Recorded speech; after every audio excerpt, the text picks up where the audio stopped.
হস্তমৈথুনে হব স্ত্রীর হক নষ্ট করা হয় কিনা, স্বামী বিশেষ সময় অক্ষম হলে স্ত্রীর করণীয় কি হবে। অনেক জায়গায় বসে প্রস্রাব করার ব্যবস্থা নেই, দাঁড়িয়ে পেশাব করতে হয়, এরকম পরিবেশ আমরা কি করব। পরিস্থিতির কারণে স্বামী স্ত্রী যদি 5 বছর দূরে থাকে তাহলে শরীয়ত মোতাবেক স্ত্রীকে কি আবার বিয়ে করতে হবে। মেয়েদের পেশাবের পরে পানি ব্যবহার করার পরে মোছার জন্য আলাদা কাপড় ব্যবহার করা জরুরি কিনা, আপন 2 বোনকে একত্রে বিয়ে করা যাবে কিনা, ভাঙা প্লেটে খাওয়া যাবে কিনা, আজানের সময় কিছু খেলেই গুনাহ হবে কিনা, টিকটিকি দেখলে কি মারতেই হবে, প্রয়োজনে কি খুঁজে খুঁজে মারতে হবে, সেটা নিয়ে খুব দ্বিধাদ্বন্দ্বে আছি, জানাবেন প্লিজ। অ্যালকোহলযুক্ত পারফিউম ব্যবহার করে নামাজ আদায় করলে নামাজ হবে কিনা, জিন কি মানুষের সাথে সবাস করতে পারে, স্বামী সিগারেট খেলে ওয়াইফের করণীয় কি, নামাজের সময় পাশ দিয়ে কেউ গেলে বা আসলে আমার আম্মু নামাজের ভেতরই তাকায়, এতে নামাজের কোনো সমস্যা হবে কিনা, শীতের দিনে টাকনোর নিচে কাপড় পরা যাবে কিনা। চলুন আপনাদের যে সমস্ত প্রশ্ন ইতিমধ্যে চলে আসছে সেগুলোর উত্তর দেওয়ার পালায় আমরা প্রবেশ করি। ফয়সাল আহমেদ আপনি লিখেছেন, টিকটিকি দেখলে কি মারতেই হবে, প্রয়োজনে কি খুঁজে খুঁজে মারতে হবে, সেটা নিয়ে খুব দ্বিধাদ্বন্দ্বে আছি, জানাবেন প্লিজ।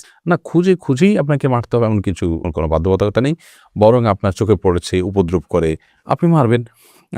কিন্তু এটার জন্য আপনি খুঁজে খুঁজে বেড়াবেন, এটার পিছিয়ে পিছিয়ে ঘুরে বেড়াবেন, আপনার অনুসন্ধান করে বেড়াবেন, এই কথা হাদিসে বলা হয়নি। জুলেখা খাতুন আপনি লিখেছেন, নতুন কোনো কাপড় পরে না ধুয়ে নামাজ পড়ে নামাজের কোনো ক্ষতি হবে কিনা। নতুন কোনো কাপড় পরলে সেটা ধুয়েই পড়তে হবে এমন কোনো বাধ্যবাধকতা নেই, কারণ নতুন কাপড় মানেই যে সেটা নাপাক, সেটাতে অপবিত্রতা আছে এমনটি তো নিশ্চিত নন আপনি, তাহলে এটি ধোয়াটা বাধ্যতামূলক কেন হতে যাবে। তবে হ্যাঁ, আপনারা যদি নতুন কাপড় কেনার পর দেখলেন যে সেখানে কোনো নাপাক আছে, তাহলে ওই জায়গায় সেই নাপাকটা ধোয়াটাই হলো আবশ্যক। অতএব শরীর দৃষ্টিকোণ থেকে নতুন কাপড় ধুয়ে পড়তে হবে এমন কোনো বাধ্যবাধকতা নেই। নূর কদর এআইডি থেকে লিখেছেন, স্বামী সিগারেট খেলে ওয়াইফের করণীয় কি, ওয়াইফ তাকে বুঝাবেন, যথাসম্ভব নিজে না পারলে অন্য কাউকে দিয়ে বুঝাবেন, আল্লাহর কাছে দোয়া করবেন, তারপর তিনি যদি ফিরে না আসেন একান্ত তার গুনাহ হবে, ওয়াইফ অন্তত দায়মুক্ত হলেন। শারমিন আক্তার মিলি লিখেছেন, পরিস্থিতির কারণে স্বামী স্ত্রী যদি 5 বছর দূরে থাকে তাহলে শরীয়ত মোতাবেক স্বামী স্ত্রীকে কি আবার বিয়ে করতে হবে। না, 5 বছর কেন, 10 বছরও যদি কোনো কারণে দূরে থাকে, তাদের মধ্যে বিচ্ছেদ বা তালাক না হয়, তাহলে তারা পুনরায় বিয়ে করতে হবে না, তাদের সম্পর্ক টিকে থাকবে তালাক না হওয়া পর্যন্ত। রাইসানি আপনি লিখেছেন, আজানের সময় কিছু খেলেই গুনাহ হবে কিনা। আজানের সময় কোনো কিছু খেলে কোনো গুনাহ হবে না। আমরা অনেকে মনে করি আজানের সময় কিছু খাওয়া পান করা যাবে না, এটা করা যাবে না, ওটা করা যাবে না। আপনি যে কোনো কাজ করতে পারেন, টয়লেটে থাকলে আপনি টয়লেটে কাজও সারতে পারেন।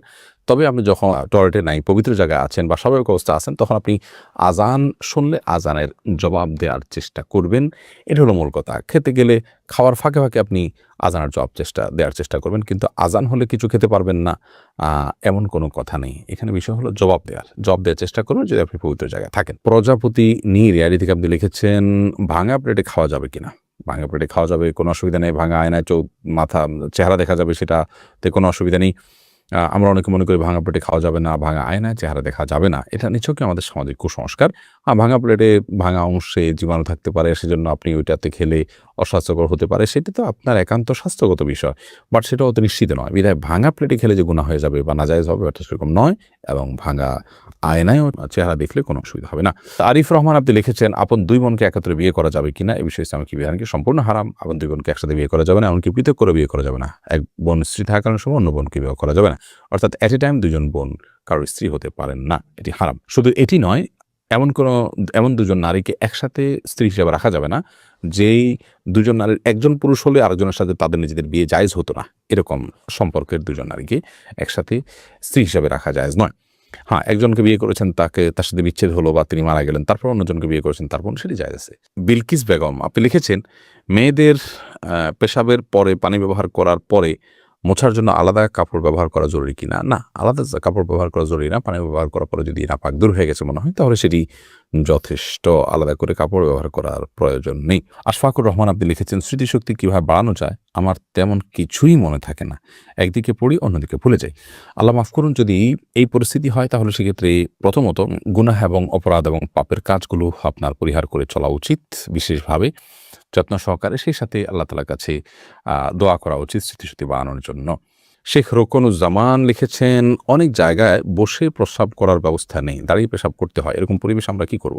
যদি কোনো প্রকার ব্যবস্থা না থাকে এবং দাঁড়িয়ে পেশাব করা ছাড়া নিরুপায় থাকেন, তাহলে আপনি অবশ্যই দাঁড়িয়ে পেশাব সেখানে করতে পারেন, যেহেতু আপনি নিরুপায়। কিন্তু নিয়মিত অভ্যাস বানানো সঠিক নয়, কারণ নবী করিম সাল্লাল্লাহু আলাইহি ওয়াসাল্লাম বসেই সবসময় পেশাব করতেন। তবে বিশেষ একবার তিনি দাঁড়িয়ে পেশাব করেছেন, এবং সেটির কারণ ছিল এমন একটা জায়গায় তিনি গেছেন যেখানে ময়লা আবর্জনা চতুর্দিকে ফেলেছে মানুষ, এবং সেখানে বসার মতো কোনো জায়গা ছিল না, সেজন্য তিনি সেখানে দাঁড়িয়ে পেশাব করেছেন। তন্নি আইডি থেকে আপনি লিখেছেন, নামাজের সময় পাশ দিয়ে কেউ গেলে বা আসলে আমার আম্মু নামাজের ভেতরই তাকায়, এতে নামাজের কোনো সমস্যা হবে কিনা? না, অবশ্যই তার দিকে তাকানো উচিত নয়। কারণ সালাতরত অবস্থায় কেউ যাচ্ছে, তার দিকে আপনি তাকানোটা আপনার সালাতের যে খুশু এবং খুদুর তার বরখেলাফ হয়। বাট যেটি করা উচিত সেটি হলো নবী আলাইহিস সালাম বলেছেন, তোমার সালাতের সামনে যদি কেউ যায় তাহলে সেক্ষেত্রে তাকে বাধা দাও। কোনো বর্ণনা আছে তাকে তার সাথে লড়াইয়ে লিপ্ত হয়, কারণ সে শয়তান। কারণ সে তোমার মনোযোগকে নষ্ট করছে। তোমার সালাতের এরিয়ার মধ্যে এসে সে তোমার দৃষ্টিকে আকর্ষণ করে ফেলছে এবং মনোযোগে ব্যাঘাত সৃষ্টি করছে। এজন্য তাকে বাধা দিতে বলা হয়েছে। সে বাধার অংশ হিসাবে এরকম হাত দিয়ে তাকে ইশারা দিয়ে দেওয়া যেতে পারে যদি সে টের না পায়। আর এর বাইরে তার দিকে তাকিয়ে থাকলে তো কোনো লাভ নাই। বিধায় তাকিয়ে নিজের সলাতের মনোযোগ নষ্ট করার তো কোনো যৌক্তিকতা না। বিধায় আপনার আম্মাকে বলতে হবে এই কাজটি করা যাবে না। এরপর মিনহাজউদ্দিন লিখেছেন, অ্যালকোহলযুক্ত পারফিউম ব্যবহার করে নামাজ আদায় করলে নামাজ হবে কিনা? জায়েজ হয়ে যাবে। বিশেষ করে যে অ্যালকোহল আমরা ব্যবহার করি, এখানে যে পারফিউম ব্যবহার করি, এটা যে অ্যালকোহল থাকে এটা কেমিক্যাল। এটা খাবার মানে যেটা পানীয় অ্যালকোহল মদ সেটা এটা না, এটা কেমিক্যাল মাত্র। তারপরেও সালাতের কিছুটা আগে ব্যবহার করলে বাষ্প হয়ে অ্যালকোহলটা উড়ে যাবে, তারপর সালাতে কমে, সেটা সবচাইতে সেফ এবং নিরাপদ। ইচ্ছে ডানা এআইডি থেকে আপনি লিখেছেন, স্বামী বিশেষ সময় অক্ষম হলে স্ত্রীর করণীয় কি হবে? স্বামী যদি অক্ষম হয় পুরোপুরি এবং স্ত্রী যদি তার যে চাহিদা আছে এটি পূরণ না হওয়ার কারণে তিনি গুনাহে এবং পাপে লিপ্ত হয়ে যেতে পারেন এমন আশঙ্কা তৈরি হয়, তাহলে সেক্ষেত্রে অবশ্যই সে স্বামী থেকে তিনি বিচ্ছেদ নেবেন। যদি সেটা চিকিৎসার অযোগ্য হয়, চিকিৎসার যোগ্য হলে সেটার জন্য অবশ্যই তিনি সময় দিবেন, সুযোগ দিবেন, চেষ্টা করবেন নিজে। যদি তারপরও কোনো উপায় না থাকে এবং চিকিৎসার অযোগ্য হয়, তাহলে সেক্ষেত্রে তিনি সেখান থেকে বিচ্ছেদ নিয়ে অবশ্যই অন্যত্র বিয়ের উদ্যোগ গ্রহণ করতে পারেন। শরিয়া সেই অধিকার তাকে দিয়েছে। এরপরে মোহাম্মদ বেলাল হোসেন লিখেছেন, জিন কি মানুষের সাথে সবাস করতে পারে? জিন মানুষের স্ত্রী মিলনে মানুষের সাথে সামিল হতে পারে বলে বিভিন্ন বর্ণনা থেকে বোঝা যায়। বিশেষ করে যখন বিসমিল্লাহ কেউ পাঠ না করে তখন জিন সেখানে সামিল হয়। খুব ভয়াবহ কথা অবশ্য। তো এই জন্য মুসলমান সব ক্ষেত্রেই, শুধু এটি নয়, আপনার খাওয়া দাওয়াতে জিন সামিল হতে পারে, ঘুমের সময়, বাসা প্রবেশের সময় তার সাথে প্রবেশ করতে পারে। তো এই জন্য বাসা প্রবেশ সময়, খাওয়ার পান করার সময় এবং স্ত্রী মিলনের সময় সমগুলোতে বিসমিল্লাহ বলতে হয়। বিসমিল্লাহ বললে শয়তান আর সেখানে অংশগ্রহণের কোনো সুযোগ পায় না। মোহাম্মদ আব্দুর রাকিব আপনি লিখেছেন, হস্তমৈথুনে হবু স্ত্রীর হক নষ্ট করা হয় কিনা? এটি আপনার স্বাস্থ্য নষ্ট হয়, আপনি নিজের হক নিজে নষ্ট করছেন, নিজের আমল নষ্ট করছেন এবং এর মাধ্যমে যদি আপনার যৌন শক্তি কমে যায় সেক্ষেত্রে আপনি স্ত্রীর হক নষ্ট করছেন। অবশ্যই সেজন্য এটি নাজায়েজ এবং গুনাহের কথা, হারাম।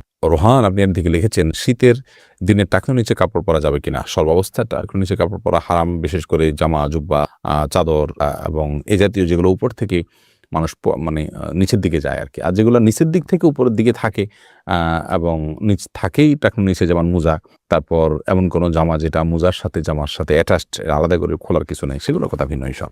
বাকি শীতের অজুহাতে টাকনুর নিচে পোশাক পরা যায় না, প্রয়োজন মোজা পরিধান করবে।